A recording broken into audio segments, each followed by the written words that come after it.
everyone, I'm Jasmine and thank you guys so much for joining me again. So for today's video, we're gonna take a look at all the plants that I brought home with me today from the nursery and one of the big box stores. And then later on, I'm gonna briefly dive into some plant shopping tips, cost breakdown for each plant, because I like to keep things pretty transparent and I wanna be as informative as I can about what it takes to really acquire a large amount of houseplants and how to do it in a financially responsible manner. The first place that I went to was my local nursery, and if you're interested in knowing what nursery, the beauty of living in LA. So if you're curious about which nursery that is, you can always message me and I will share that information with you. So let's just get into the plants. First up, here is my Ficus elastica Taneki, and I got this one off of Facebook this morning. This one cost me $10. I consider that a deal. The best part about this was that she gave me a free plant with her. 2 plants for the price of 1, and this one was the free plant. This is the Schefflera or Bifola, I think that's how you say it, the umbrella plant, and this is the non-variegated one, a nice green color. It reminds me of the money tree that I killed. Next up are my plants from the nursery, and first one is my spring cactus that I got. It's very teeny tiny. I want to say this is like a 2-inch pot. She almost looks like she's giving you a hug. And this one was $3.99. Next up is one that I had on my list for quite some time, and it's the Philodendron Brazil. And I was actually holding on to a Philodendron Birkin before, and I realized that I didn't really want it, so I went back in there to put it back, and I saw this little leaf, and it was the only one, and it was in this little like 4-inch pot. This one was the perfect size, and I quite literally manifested this plant. This Philodendron Brazil was $8, so I think that's a pretty good deal. And then I have a sensitive plant that I saw sitting on a table. There was a sign. The sign actually said, "Touch me." And so I touched it, and yeah, the leaves just like closed up, and I don't know, I thought that was so cool and quirky. And this one was $10, not too bad.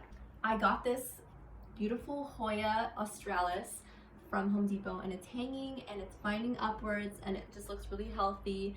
And this is my first Hoya. This one was $14.98. It's just really pretty.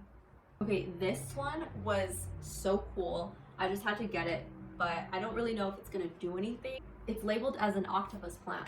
These are carnivorous plants, and they have these like tentacles that have like glue on them, and they bend to trap insects. And it might just be for the novelty, but that's okay. I'm happy with it. And this one was $10 from the nursery. And finally, I have this caladium.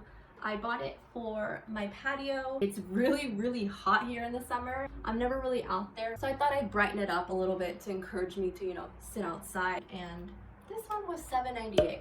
So I think that was a really good price. So all in all, I spent about $65 on houseplants today. I'm pretty happy with that price. In the past, I've spent a lot more because I would usually buy like medium to large size plants, but I'm really trying to focus on buying smaller plants. That's also been more helpful in saving a lot more money. So now I'm just gonna share a few plant shopping tips to help you stay on track with, not overspending on plants, and also just being a little bit more mindful about your approach with plant shopping. So there are 3 things that I really tend to focus on, and it's taken some time to really develop those 3 principles for myself, because I used to really just be one of those people that would go and I'd see a really pretty plant and I'd just get it. Like, it didn't even have to have like a name tag on it. I'd just be like, that is a beautiful plant, I want it. And I realized that I don't have humidity that it needs, I don't have specific care materials for it, and I'd end up spending more money. But that's okay, we all learn in our own time, and I'm much more intentional now. So the first plant shopping tip that I want to share is check out your local plant sellers or dealers on Facebook, OfferUp, LetGo.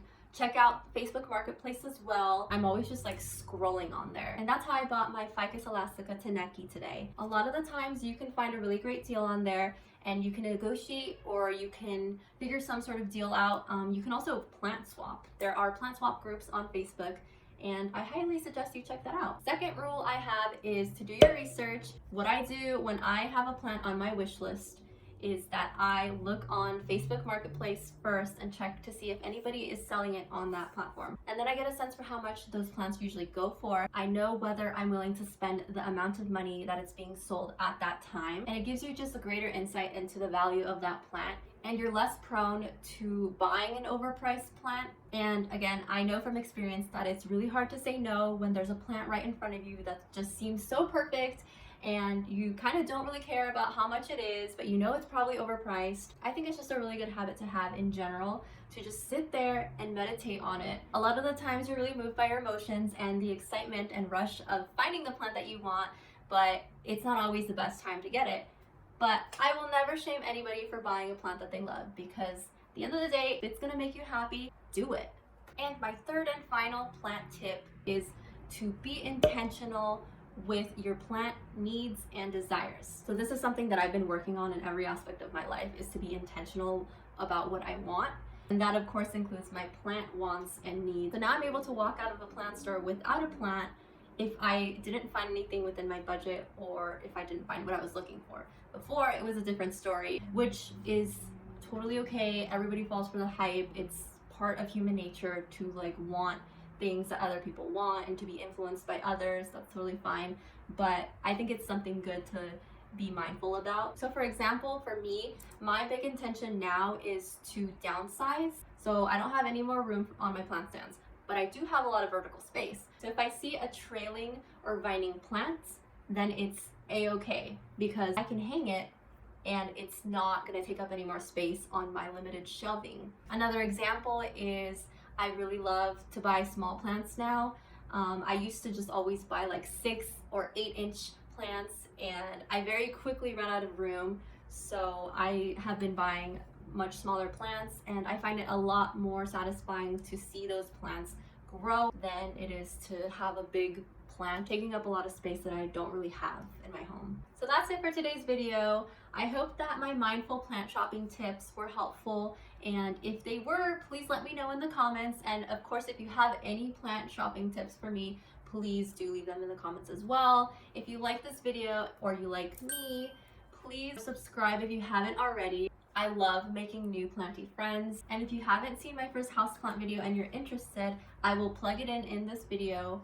But that's it for now, and I'll see you guys on the next one. Bye!